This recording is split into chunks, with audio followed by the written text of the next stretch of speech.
Visiting with John Conlee, and John's going to be appearing in Mayville at Sodbusters this coming Sunday. Good afternoon, John. Good day. How are you? Not too bad. We're kind of warm here in North Dakota, but we're talking to you. Where are you from today? Texas? Well, no, I'm in Tennessee. Tennessee, that's right. Okay. I live in Nashville, and so I've been kind of doing some outside stuff in the heat and humidity. Yeah, you guys get a little, probably a little more humidity down that way than we do. Right. Yeah, we stay in the 90% range much of the summer on the humidity. So you add just a few degrees to that, and you have a hard time staying cool. You bet. Well, John, I think a lot of country music fans are very familiar with your work. I know I've been working in radio myself for 20 years, and I can remember some of your early hits back right. there. Well, if you've been in radio that long, I guess we kind of grew up together with country radio because that's about how long I've been making records, I guess, you know. I can remember Rose-Colored Glasses. I'm not sure that was your first hit, but maybe the one that got you the first big attention, possibly. Yeah, it was our first national hit record, and that was 1978, so been a day or two ago. Yeah, it certainly has. Song that was very good to you, though, right? Oh, yeah, that's our signature song. You know, it's I guess the most popular thing we've done with a lot of the fans, and the song has become a standard in country music, and I'm very proud of that. You know, that, as you mentioned, that was your first big national hit, and the hits kind of started coming back to back after that. That's right, yeah. Yeah, we had a very good run that ended up with about 26 or 7 hit singles over the years, and several of them, national number one. So it's kept us working all this time, and we still are just as busy as ever on the road. Do a lot of traveling, John? Play a lot of dates throughout the year? Right. Yeah, we still try to do about 120 shows a year, and that's sort of been the goal since we started, and we still come very close to that year after year. I mentioned 26, 27 hit singles. Do you do all those in your show, or do as many as you can? Or? Well, we do as many as we can, yeah.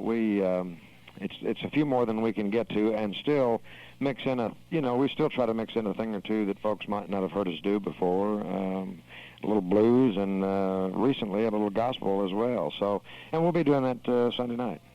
Very good. Miss Emily's picture comes to mind. I had a list in the other room which I left behind me. I'm just trying to remember the ones that I can remember way back, old school. There's other ones that I can hear them in my mind. I just can't put the name. Lady Lay Down, Backside of 30. Backside of 30. For the Love, Common Man. Just a bunch. There's more than I can think of, really. John, was there one writer that wrote a lot of those for you? Were there a lot of different writers that wrote the stuff that you recorded? Well, a lot of different writers, but for the most part, the full-time songwriters here in town responsible for all of the singles that we've done. I wrote, along with a friend of mine, Rose-Colored Glasses, and I also wrote Backside of 30 back in the 70s. But those are the only 2 singles that I've had a hand in writing. Writing is something I'm trying to get back into a little bit as I have time. Pretty much in the winter months when we're not quite so busy on the road, it's when I'm have been trying to sharpen the pencil a little bit. Writing is something you got to be in the right frame of mind to do. For me, I have to have a lot of relaxed free time without a lot of hubbub going on around me as far as sitting down and trying to complete something. Now, you can get an idea anytime. And, in fact, ideas, one line at a time, many times come while you're driving down the highway or in the middle of, a crowd or whatever. But as far as, polishing a song and finishing it up, I have to have that free time. And kind of hard to do when you're doing a full road schedule. We mentioned the string of hits you had there, and about a 10, 11-year run where it just seemed like there was constantly a new John Conlee song coming out that was a hit. Did you take some time off after that, or what's John Conlee been doing lately? Not by choice. A lot of people think, that that's what happened, but, if you stop and think about it, to the listeners out there, if you stop and think about it, there are a whole lot of people who've been around for a while that you're not hearing new music by. You may be hearing their oldies, but you're not hearing new songs, for the most part, by people like Merle Haggard or George Jones or Ronnie Millsap or ourselves. And believe me, that's not our choice. It's not that we made a decision not to do that, but we're literally kind of have been shut out from getting new music played on the radio for the most part. And so that's why the lull as far as new songs are concerned. What do you attribute the fact that people's taste change, that things come in there, or you mentioned getting shut out? What happens there? Well, essentially what happened is country radio, for the most part, went the route that the old rock and roll radio did back in the 70s, which is to say, very tight playlists, consulted, some consultant telling the stations what to play, and pretty much it swung totally to a new act syndrome, to the about the time when Garth took off.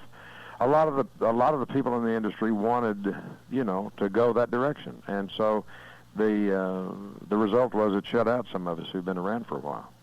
You mentioned Garth Brooks. Even he doesn't turn out the hits as he did maybe 4 or 5 years ago. Well, that's the whole thing. The country for years and years and years was was a format where you could come on the scene and figure on having a lot of hit records for a very long time.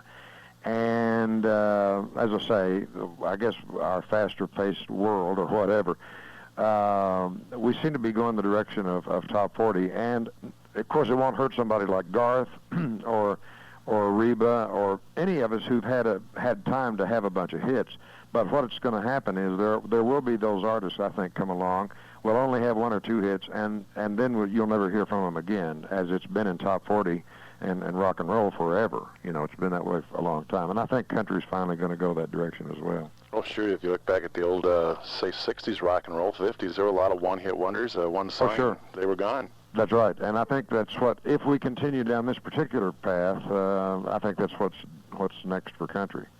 It's going to be fun for you, though, John, to get out and see the people. Like I say, I just mentioned songs came off my mind, top of my head, talking to you, and I'm sure when you get out there and sing those hits and people get into it, that's got to be a good feeling for you. Oh yeah. We've been blessed with a bunch of with all those hits and a lot of great songs along the way. I'm also proud of that. We were always real stubborn when it came to selecting songs to record while we were recording, and the result is, I think, maybe songs with more meat on their bones is the way I kind of put it, with more to say. And so I'm not tired of doing any of those tunes all these years later, and hopefully the folks are not tired of hearing them. So hopefully everybody will come out Sunday night and check us out. Mentioned more meat on their bones, listening to a lot of your songs. There's a story there. Something you maybe not hear the first time you hear this song or the second time, but right. If you really listen, you can. There's definitely a story there. That's exactly right, and we always tried for that. Not only with the singles, but if you listen to the albums, just the songs that fill the album are that way as well. We tried to find the 10 best songs for each album that we could, because you never know what's the ones that will end up being selected as singles. So we tried to always do 10 singles with each album, and I think we came pretty close. Now, I know when you play here on Sunday night, local group Pure Country is also playing. Now, you bringing a band with you yourself, too? Oh, yeah. Yeah, we have our own group, and so, yeah, we'll be on the scene and trying to do all those hits as close to the records as possible. And as I say, we'll be mixing in some new things as well. Another thing I've wanted to do for a while is a gospel album, so we'll do at least one gospel thing just to kind of see what people think of that idea. You bet, and I know there's quite a few of the artists that are starting to do a little more gospel music right. these days. Uh-huh. You bet. Well, John, you're coming up to Mayville. I'm guessing you must have some other dates up in this part of the country as you're heading this way? Well, yeah, we'll be coming out of Montana, when we head to see you folks, and stop in there on the way home. Well, good. That sounds like a good time. We're looking forward to seeing you on Sunday night. Thanks very much. I appreciate it. Thanks for taking the time to talk to us. My pleasure. Been talking with John Conlee this afternoon from Nashville. Again, John will be appearing this Sunday at Sodbuster Saloon in Mayville.